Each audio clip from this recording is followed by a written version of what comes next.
যেগুলোতে government of India safety আছে তাদের return maximum post tax return 6.1 থেকে 4.5 এর রেঞ্জের মধ্যে ভ্যারি করছে।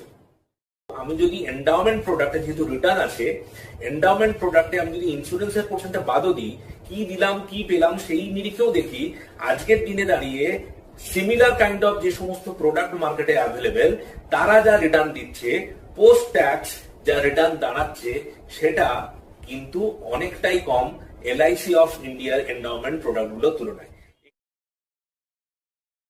2021 থেকে 2024 এর আগস্ট সেপ্টেম্বর পর্যন্ত ইকুইটি মার্কেটে একটা বুল রান চলে এবং যারা ধরুন অ্যাগ্রেসিভ পোর্টফোলিও করুক আর অ্যাসেট অ্যালোকেশন করে ডাইভার্সিফাইড পোর্টফোলিও করে ইনভেস্টমেন্ট করুক, সবারই ভালো রিটার্ন এসছে এবং অবভিয়াসলি যারা অ্যাগ্রেসিভ পোর্টফোলিও করেছিল তাদের রিটার্ন যারা একটুখানি অ্যাসেট অ্যালোকেশন করে পোর্টফোলিও করেছিল তাদের থেকে একটাই বেশি ছিল।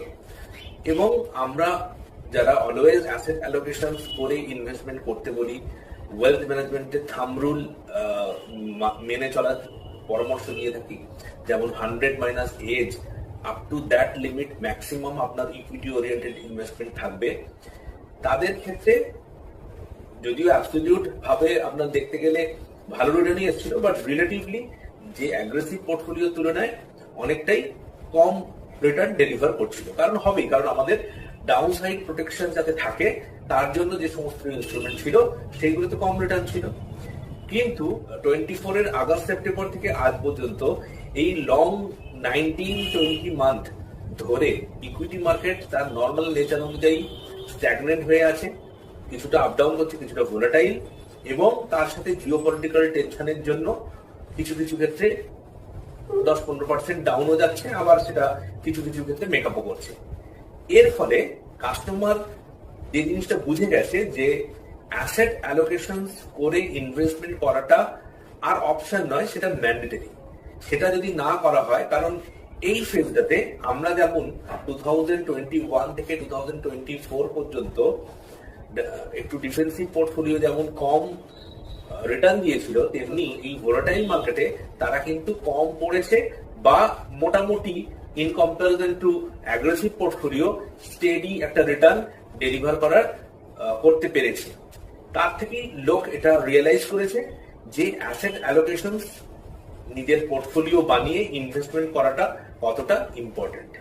এই পরিস্থিতিতে আবার যেটা ম্যাক্সিমাম লোক যেটা সার্চ করছে বা অ্যাকচুয়াল লোকের মনের কথা যেটা, সেটা হচ্ছে নন ইকুইটি ইনভেস্টমেন্ট থেকে কিভাবে হায়ার রিটার্ন জেনারেট করা যায়। মানে প্রায় ডবল ডিজিট 12%, 14% রিটার্ন জেনারেট করতে চান, অথচ রিস্ক কম নিয়ে, মানে ডাইভার্সিফাই করতে রেডি, কিন্তু নন ইকুইটি অ্যাসেট ক্লাস এমন কোন অ্যাসেট ক্লাস যেটা 12-14% রিটার্ন দেবে। সেক্ষেত্রে কিছু ক্ষেত্রে প্রথমে মেটালের দিকে গেছিল, প্রিসিয়াস মেটাল যেমন গোল্ড সিলভার দিয়েছিল, কিন্তু তারপর থেকে আবার জিওপলিটিক্যাল টেনশনের জন্য সেটাও যখন ডাউন হতে শুরু করেছে, তখন অন্য কোনো অ্যাসেট ক্লাসের সন্ধান চলছে। এই পরিস্থিতিতে কিছু বন্ড সেলিং কোম্পানি আছে এবং তার মোবাইল অ্যাপও আছে, তারা অ্যাডভার্টাইজমেন্ট দিচ্ছে কতগুলো স্পেসিফিক লাইন দিয়ে। যেমন আমরা সেবি রেজিস্টার্ড মানে একটা প্ল্যাটফর্ম, আপনি আপনার পোর্টফোলিও ডাইভার্সিফাই করুন, passively steadily fixed income generate করুন, রেগুলার ইনকাম জেনারেট করুন, এবং আপ টু 12%, কেউ কেউ বলছে আপ টু 12.5, কেউ কেউ বলছে আপ টু 14% পর্যন্ত রিটার্ন পান। এই যে অ্যাডভার্টাইজমেন্টে যে 4-5টা লাইন বললাম, প্রত্যেকটা লাইন ট্রু, কোনো সন্দেহ নেই, বাট আমার পয়েন্ট হচ্ছে প্রত্যেকটা লাইন সাইমালটেনিয়াসলি ট্রু নয়, মানে একসাথে সত্যি নয়। তার মানেটা হচ্ছে যে বন্ড আপনার 12% বা 12.5 বা 13%, 14% রিটার্ন দেবে, তা সে কিন্তু সেফ না। মানে যেটা বলা হচ্ছে যে প্যাসিভলি টেনশন ফ্রি ভাবে আপনি স্টেডিলি একটা fixed income, regular fixed income generate করুন, সেটা ঠিক নয়, একসাথে ট্রু নয়। ওরা সেবি রেজিস্টার্ড প্ল্যাটফর্ম, তাদের ভাস্ট 6% থেকে শুরু করে 12%, 12.5% বা 14% পর্যন্ত ডিফারেন্ট বন্ড আছে, এবং তাদের প্ল্যাটফর্মে ক্লিয়ারলি প্রত্যেকটা বন্ডের যে ক্রেডিট অর্ডিনেন্স মেজারের যে রেটিং, সেই রেটিং গুলোও মেজার করা থাকে, দেওয়া থাকে। বাট সাধারণ লোক এত কিছু বোঝে না, কারণ তাদের রিটার্ন রেটটাই সবসময় অ্যাট্রাক্ট করে। মানে মেন কথা, ইন শর্টে বলতে গেলে সোনার পাথরবাটি হয় না, মানে সেফও হবে আবার হাই রিটার্নও জেনারেট করবে, সেটা হয় না। Higher return always comes with higher risk. এবার ডেট বা বন্ড, বন্ড মানে কি, আপনি কোম্পানিগুলোকে ধার দিচ্ছেন, তার এগেনস্টে কোম্পানিগুলো একটা কন্ট্রাক্ট পেপার ইস্যু করছে যেটাকে বলা হয় বন্ড। এবার যাকে আপনি ধার দিচ্ছেন তার ক্রেডিট অর্ডিনেন্স, সে কতটা ক্রেডিট অবধি তার উপর ডিপেন্ড করছে আপনার পয়সাটা safe, main principal amount safe কি সেফ নয়। সাধারণ লোক এত তো রিসার্চ করা সম্ভব নয়, তার জন্য কিছু সেবি রেজিস্টার্ড রেটিং এজেন্সি আছে, তারা এই আমাদের যে ইন্ডিয়ান কর্পোরেটস বা যারা যারা বন্ড ইস্যু করে তাদেরকে তাদের ক্রেডিট অর্ডিনেন্স রেট করে। ট্রিপল এ হচ্ছে সবচেয়ে হাইয়েস্ট সেফটি, তারপরে আছে double A plus, double A minus, A plus, A minus, triple B, double B plus, double B minus and so on. এখানে বলে রাখা ভালো, এ মাইনাসের পর ক্রেডিট অর্ডিনেন্স এতটাই রিস্কি হয়ে যায়, তাহলে আর সেটা ইনভেস্টেবল গ্রেডের মধ্যে থাকে না নর্মালি। সাধারণত এই জায়গায় যেখানে যে পরিমাণ লোক রিস্ক নিয়ে হায়ার রিটার্ন জেনারেট করতে প্রস্তুত, সেই জায়গায় আমার যে credit risk mutual fund idea, instead of that credit risk mutual ফান্ডটা অনেক ভালোভাবে professionally manage, well regulated, well diversified. সেক্ষেত্রে কোনো একটা বন্ড যদি ডিফল্ট করে সেটা আপনার ডাইলিউশন হয়ে যাবে আপনার পোর্টফোলিওতে, যেহেতু ওয়েল ডাইভার্সিফাইড। সেক্ষেত্রে আপনার মিনিমাম 5,000 অ্যামাউন্ট থেকে স্টার্টিং এবং আপনার 1 পয়েন্ট সার্ভিস আপনি সবকিছু পেয়ে যাবেন, যেটা ইন্ডিভিজুয়াল বন্ডের ক্ষেত্রে ভেরি ডিফিকাল্ট। ইনভেস্টমেন্ট ইনস্ট্রুমেন্টের মধ্যে গভর্নমেন্ট অফ ইন্ডিয়া গ্যারান্টি থাকে, সেই সমস্ত ইনস্ট্রুমেন্ট গুলো হাইয়েস্ট সেফটি হয়। তার কারণ হচ্ছে গভর্নমেন্ট অফ ইন্ডিয়া ইন্ডিয়ান মানে ডোমেস্টিক বরোয়ে কোনোদিন ফেল করতে পারে না। তার কারণ গভর্নমেন্ট অফ ইন্ডিয়ার হাতে নোট প্রিন্টিং পাওয়ার থাকে, ক্রাইসিস মোমেন্টেও সে নোট প্রিন্ট করে আপনাকে রিপে করে দেবে। সেটা সেপারেট ইস্যু যে যদি বেশি পরিমাণ নোট প্রিন্ট করে তাহলে মার্কেট ইনফ্লেশন বাড়বে, আপনার পার্চেসিং পাওয়ার কমে যাবে, এটসেট্রা এটসেট্রা, সেটা ডিফারেন্ট ইস্যু। বাট আপনি আপনার টাকা সেই সময়ও ক্রুশিয়াল টাইমেও ফেরত পেয়ে যান। ইউআই বন্ড বা গভর্নমেন্ট কোনো আন্ডারটেকিং অর্গানাইজেশন যে বন্ড ইস্যু করে তার রেটিং ট্রিপল এ হয় এবং তাদের রেট গুলো মোটামুটি এখন যেটা চলছে 6.4, 6.5, 6.6 এই রেঞ্জে, এবং ট্যাক্সেবল হয়। ট্যাক্সেবল মানে পোস্ট ট্যাক্স। সাধারণত যেটা আমরা দেখি যে যারা এই ধরনের অল্টারনেটিভ অ্যাসেট নিয়ে নাড়াঘাটা করছেন, খুঁজছেন কোথায় ইনভেস্টমেন্ট করবেন, তার মানে তাদের হাতে সারপ্লাস ফান্ড আছে। সারপ্লাস ফান্ড যদি যাদের হাতে আছে, আজকালকার মার্কেটের যে খরচার লেভেল সেই অনুযায়ী বলতে পারেন যে তাদের ইনকাম 12 lakhs এর ওপর অ্যাটলিস্ট। 12 lakhs এর ওপর যখন ইনকাম হবে আমি ধরে নিতে পারি যে তাদের 30% ট্যাক্স ব্র্যাকেটে তারা থাকছেন। তাহলে 6.5 যদি গভর্নমেন্ট অফ ইন্ডিয়ার বন্ড থেকে পান, সেক্ষেত্রে পোস্ট ট্যাক্স রিটার্ন আপনি মোটামুটি 2% এর মতো যদি বাদ দেন, তার মানে 4.4 বা 4.5। কিছু কর্পোরেট আছে যারা ট্রিপল এ রেটিং পান, তাদের ক্ষেত্রে রেটটা একটুখানি বেশি, 6.75, 6.8 এই রেঞ্জে। মানে মোট কথা এখনকার দিনের রেপুটেড ব্যাংক যে এফডি অফার করছে সিমিলার কাইন্ড অফ রিটার্ন, বরঞ্চ লিকুইডিটি লেস এফডির তুলনায়, এবং একই মানে দু ক্ষেত্রেই আপনার ট্যাক্স লায়াবিলিটি সেম। আরেকটা আছে SCSS, যেটা সিনিয়র সিটিজেন সেভিং স্কিম। এখন 8.2% রেট অফার করছে।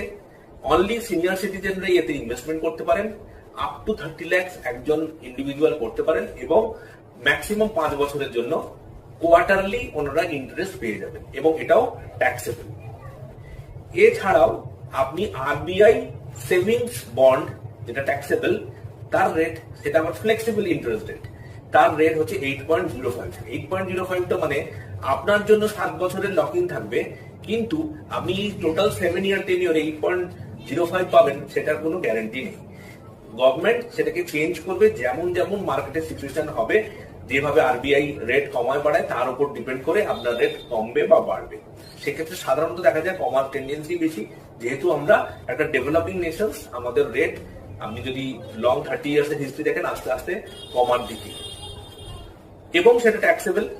8.05ও যদি হয়, 7 বছর যদি 8.05ও থাকে, তাহলেও 3/8 মানে 2.4% আপনি বাদ দিয়ে দিন। 8.05 থেকে 2.4 বাদ দিলে আপনার সেটা দাঁড়ায় 5.7 এই রেট। আর কি আছে? পিপিএফ আছে, যেটা 7.1% রেট অফ ইন্টারেস্ট। এগেন সেটাও ফ্লেক্সিবল, প্রত্যেক বছর আপনার সেটা মার্কেটের যে ইন্টারেস্টের সিচুয়েশনের উপর কম বেশি হবে, এবং যেটা সবচেয়ে কম্পাউন্ডিং ইন্টারেস্টে হ্যাম্পার করে, এবং সবচেয়ে বড় কথা তার একটা ম্যাক্সিমাম লিমিট আছে। প্রতি বছর 1.5 লাখ টাকার বেশি আপনি একজন ইন্ডিভিজুয়াল জমা দিতে পারবেন না। ভালো দিক, তার যে ম্যাচুরিটি, যদিও লং টার্মের জন্য লক থাকে 15 বছর, তারপরে 5 বছর করে, এবং সেটা কিন্তু আপনার ট্যাক্স ফ্রি হয়, এটা একটা ভালো দিক। পিপিএফ এর পর আর কিছু পোস্টাল স্কিম আছে, যেমন MIS 7.4, কিষাণ বিকাশ পত্র, ন্যাশনাল সার্টিফিকেট, এই ধরনের জিনিস থাকে, সেইগুলোতে কিন্তু সবই ট্যাক্সেবল হয়। ফলে মানে বুঝতেই পারছেন, আপনি যদি 7.4ও ধরে নিই, তার উপর 30% ট্যাক্স, মানে 3 7 21, মানে 2.1 বা 2.2% আপনি বাদ দিয়ে দিন। এইগুলোতে গভর্নমেন্ট অফ ইন্ডিয়া সেফটি আছে, তাদের return maximum post tax return 6.1 থেকে 4.5 এর রেঞ্জের মধ্যে ভ্যারি করছে। এইখানেই আজকের ভিডিও তৈরি করার কারণ LIC, life insurance corporation of India, life insurance corporation of ইন্ডিয়ার এন্ডাউমেন্ট প্রোডাক্ট গুলো আপনি যদি নেন, সেখানে আফটার 1 এপ্রিল 2023 এর পর যে সমস্ত পলিসিগুলো করেছেন, একজন ইন্ডিভিজুয়ালের অ্যানুয়াল টোটাল প্রিমিয়াম যদি 5 লাখের নিচে থাকে এবং লাইফ কভারেজ যদি 10 টাইমস এর বেশি থাকে, তাহলে কিন্তু তার যে কোনো বেনিফিট, সার্ভাইভাল বেনিফিট হোক, ম্যাচুরিটি বেনিফিট হোক, এভরিথিং ট্যাক্স ফ্রি, প্রথম কথা। আর তার আগে মানে 1 এপ্রিল 2023 এর আগে যারা পলিসি করেছেন, তাদের তো মানে যত অ্যামাউন্টই প্রিমিয়াম হোক, এবং সেটা যদি 10 টাইমস এর বেশি লাইফ কভারেজ করা থাকে অ্যানুয়াল প্রিমিয়ামে, তাহলে কিন্তু সেইগুলো পুরোপুরি সব বেনিফিট ট্যাক্স ফ্রি থাকে। এবং আমরা যেটা দেখেছি, কেউ যদি একটু লং পিরিয়ডের পিপিটি নেন, মানে পলিসি পেইং টার্ম নেন, 15 বছর 20 বছর এই রেঞ্জে বা 25 বছর এই রেঞ্জে নেন, যত বেশি লম্বা নেবেন তার ইল্ড তত একটু বেশি হয়। অ্যাডিশনাল যে বেনিফিটটা থাকে সেটা হচ্ছে লাইফ ইন্স্যুরেন্স কভারেজ। বললাম যে আপনার অ্যানুয়াল প্রিমিয়ামের 10 টাইমস না থাকলে আপনার ট্যাক্স ফ্রি হবে না, সেই জন্য সব কটা পলিসিতে মোটামুটি 10 টাইমস এর উপরই লাইফ কভারেজ থাকে। তার মানেটা কি, ইন্স্যুরেন্স LIC যে এন্ডাউমেন্ট প্রোডাক্ট গুলোর একটা এক্সট্রা বেনিফিট হচ্ছে, ধরুন আপনি আপনার বাচ্চার জন্য বা স্পাউসের জন্য কোনো ড্রিম দেখেছেন, অন্য ইনস্ট্রুমেন্ট গুলোতে সেটা ফুলফিল করতে গেলে একটাই কন্ডিশন, আপনাকে বেঁচে থাকতে হবে, টাকা দিয়ে যেতে হবে।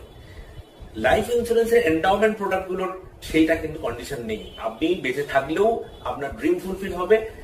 ভগবান না করুক কারো যদি কোনো দুর্ঘটনাও ঘটে, সেক্ষেত্রেও লাইফ সাম ইন্স্যুরেন্স যেটা থাকে, লাইফ কভারেজ অ্যামাউন্ট যেটা থাকে, সেটা কিন্তু তার পরিবার পাবে। তার মানে যে ড্রিমটা তিনি দেখেছেন তার নিয়ারেস্ট এন্ড ডিয়ারেস্ট ওয়ানের জন্য, সেটা কিন্তু ফুলফিল হবেই অ্যাট এনি কস্ট।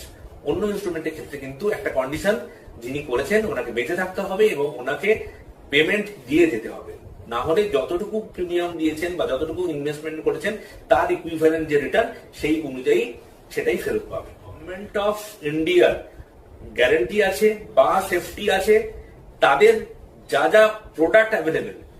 অনেকেই বলেন যে ইন্স্যুরেন্সের নিড অনেক ওপরে, তার সাথে ইনভেস্টমেন্টকে গোলাতে নেই। তাও আমি যদি এন্ডাউমেন্ট প্রোডাক্টে যেহেতু রিটার্ন আছে, এন্ডাউমেন্ট প্রোডাক্টে আমি যদি ইন্স্যুরেন্সের পোর্শনটা বাদও দিই, কি দিলাম কি পেলাম সেই নিরিখেও দেখি, আজকের দিনে দাঁড়িয়ে সিমিলার কাইন্ড অফ যে সমস্ত প্রোডাক্ট মার্কেটে অ্যাভেলেবেল, তারা যা রিটার্ন দিচ্ছে, পোস্ট ট্যাক্স যা রিটার্ন দাঁড়াচ্ছে, সেটা কিন্তু অনেকটাই কম LIC অফ ইন্ডিয়ার এন্ডাউমেন্ট প্রোডাক্ট গুলোর তুলনায়। এক্ষেত্রে আমি একটা ডিসক্লেমার দিতে চাই যে insurance policy always subject matter of solicitation. কে করছেন, কোন বয়সে নিচ্ছেন, কি প্রোডাক্ট নিচ্ছেন, কতদিনের জন্য নিচ্ছেন, তার উপর ডিপেন্ড করছে। আপনারা নেওয়ার আগে আপনার যে LIC এজেন্ট আছেন তার সাথে ডিসকাস করে নিন। এবং সবচেয়ে বড় কথা, আমি একজন LIC অফ ইন্ডিয়া মানে লাইফ ইন্স্যুরেন্স কর্পোরেশন অফ ইন্ডিয়ার প্রাউড এজেন্ট, এবং অনেকেই দেখবেন অনেক প্রোডাক্ট নিয়ে আপনাদের বলবে, কিন্তু তাদের নিজেদের করা থাকে না। আমার কিন্তু আমার পোর্টফোলিও, আমার প্ল্যানিং এর একটা সাবস্টেন্সিয়াল পোর্শন কিন্তু লাইফ ইন্স্যুরেন্স কর্পোরেশন অফ ইন্ডিয়ার প্রোডাক্ট দিয়ে করা আছে। সেক্ষেত্রে এবার আপনি বলবেন যে LICর কিছু প্রোডাক্ট আছে গ্যারান্টেড, কিছু প্রোডাক্ট আছে বোনাস ডিপেন্ডেন্ট। হ্যাঁ আছে, যেমন গ্যারান্টেড গুলো নিয়ে তো কোনো কোশ্চেনই অ্যারাইজ করছে না। LICর যে সমস্ত প্রোডাক্ট গুলো, যেমন আমার যেটা করা আছে LICর জীবন উমং, তার মধ্যে দুটো পোর্শন থাকে। সাম ইনসিওর যেটা, সেটা গ্যারান্টেড, এভরি ইয়ার সাম ইনসিওরের যে 8% করে আমি লাইফ লং পাবো, দ্যাট ইজ অলসো গ্যারান্টেড। শুধু যেটা গ্যারান্টেড নয় যে আমি বোনাস রেট কতটা পাবো, ফিউচার বোনাস রেট কতটা পাবো। এখানে একটা বলে রাখা ভালো, যে বোনাস এপ্রিল মাসে ডিক্লেয়ার হয়ে যাচ্ছে সেই বোনাসটা কিন্তু গ্যারান্টিড পোর্শনের মধ্যে চলে যায়। এবং আর একটা জিনিস আপনাদের মেনশন করতে চাই, এলআইসির যে কোনো পলিসির ক্ষেত্রে বোনাসের যে ক্যালকুলেশনটা হয় সেটা হচ্ছে সিম্পল রিভিশনারি মেকানিজম। তার মানেটা হচ্ছে, চলুন একটা খুব ছোট এক্সাম্পল দিয়ে আপনাদের বুঝিয়ে দিই। মানে আমার মেন কথা হচ্ছে সিম্পল রিভিশনারি বোনাস মেথডে প্রথম কথা, এলআইসি তার বোনাস রেট স্টেডি রাখার চেষ্টা করে। এভরি ইয়ার চেঞ্জেস হয় না, নর্মালি আপনি যদি হিস্ট্রি দেখেন, যদি হয়ও সেক্ষেত্রেও আপনার খুব একটা তারতম্য হবে না। যদি আপনি প্রেজেন্ট বোনাস রেটে ক্যালকুলেট করে এক্সপেকটেশন রাখেন, তার সাথে ফিউচারে যদি এভরি ইয়ার 1 টাকা করেও প্রিমিয়াম এই বোনাস রেট কমতে থাকে, তাহলেও কিন্তু আপনার তেমন চেঞ্জেস হবে না। সেটা চলুন একটা ক্যালকুলেশন করে বুঝি। ধরুন আপনি 10 লাখ টাকা একটা সাম ইনস্যুরেন্সে পলিসি নিলেন, এলআইসির বোনাস রেট ডিক্লেয়ার্ড হয় পার 1000 সাম ইনস্যুরেন্সে। ধরুন একটা এক্সাম্পল বলছি, 48 রুপিস পার 1000 বোনাস ডিক্লেয়ার্ড আছে এবছর। তাহলে 10 লাখকে আমি যদি 1000 দিয়ে ডিভাইড করে একটা ফ্যাক্টর করে, যেটা এগেন 1000, তাকে যদি 48 দিয়ে মাল্টিপ্লাই করি, 48,000 বোনাস ডিক্লেয়ার্ড হয়েছে, যেটা আমার পলিসিতে অ্যাপ্রুভ হয়ে গেল। নেক্সট ইয়ার সাধারণত এলআইসি বোনাসকে স্টেডি রাখার চেষ্টা করে, 6 বছর 7 বছর 5 বছর ছাড়া ছাড়া হয়তো একটুখানি কমায় 1-2 টাকা। তাও আমি যদি ধরি যে নেক্সট ইয়ারই 1 টাকা কমে গেল, তাহলে এগেন কমে কত হলো, 48 থেকে 47 হলো। সেক্ষেত্রে ওনার 48,000 যে অ্যাপ্রুভ হয়েছিল, পরের বছর 47,000 হবে, বা তারপরের বছর 46,000 হবে, মানে 1,000 2,000 করেই কমবে। এরকম ভাবে কেউ যদি মানে একটা 20 বছরেরও পলিসি চালান, সেক্ষেত্রে কিন্তু একটা 10 লাখ টাকা সাম ইনস্যুরেন্সে আমি দেখেছি 1 লাখ 1.5 লাখের মধ্যেই একটু ডিফারেন্স হবে, যদি আপনি প্রেজেন্ট বোনাস রেটে যে এক্সপেকটেশন করেছেন তার থেকে। কিছু কিছু ক্ষেত্রে আবার দেখা যায় বোনাস বাড়েও, কিছু কিছু ক্ষেত্রে দেখা যায় যে সাধারণত প্রেজেন্ট বোনাস রেটে যে এক্সপেকটেশন ছিল তার থেকে কয়েক লক্ষ টাকা বেশিও পাওয়া গেছে। কিন্তু মোটামুটি আমার মেন পয়েন্টটা হচ্ছে যে আপনি একটু যদি লম্বা পিপিটি নেন, পলিসি পেইং টার্ম নেন, তাহলে 15 বছর 20 বছর, তাহলে তো ডেফিনেটলি আপনি যা রিটার্ন পাচ্ছেন তার সাথে সিমিলার কাইন্ড অফ সোভারিয়ান গ্যারান্টি আছে, সেরকম প্রোডাক্টের রিটার্ন মানে অনেক কম পোস্ট ট্যাক্স। আর আপনি যদি লো রিটার্ন নেন, সেক্ষেত্রেও অন্যান্য অ্যাভেলেবেল পোস্ট ট্যাক্স রিটার্নের অলমোস্ট সিমিলার বা তার থেকে বেশিই আছে। এবার আপনি বলবেন এলআইসি যে গ্যারান্টি, মানে এলআইসি যে সমস্ত কমিটমেন্ট করে বা গ্যারান্টি দেয়, সেইগুলো under section 37 of the life insurance act 1956 দ্বারা গভর্নমেন্ট অফ ইন্ডিয়ারও ডুয়াল গ্যারান্টি আছে। সেই জন্য আজকের দিনে দাঁড়িয়ে আপনি যদি আপনার পোর্টফোলিওকে ডাইভার্সিফাই করতে চান, আমরা অলওয়েজ যেটা সাজেস্ট করি 100 মাইনাস এজ, সেই পোর্শন আপনি ইকুইটি ওরিয়েন্টেড ইনস্ট্রুমেন্টে রাখুন, 10-15% আপনি ব্যাংক রিলেটেড ইনস্ট্রুমেন্টে রাখুন, যেখানে আপনি আজকে রাতেও যদি আপনি টাকা চান যেন আপনি তুলতে পারেন, এবং 25-35% আপনি এমন একটা জায়গায় রাখুন যেখানে সোভারিয়ান গ্যারান্টি আছে। এর মধ্যে কিন্তু পিপিএফ ছাড়া অন্য কোনো সোভারিয়ান গ্যারান্টি প্রোডাক্ট, প্রথম কথা তাদের তো এই লম্বা টেনিউরের জন্য তারা এই রেট অফারই করে না, তাদের শর্ট পিরিয়ডের জন্য হয়। যখন এগেন রিনিউ করতে যাবেন তখন দেখবেন যে আপনার রিটার্ন অনেকটা কমে গেছে।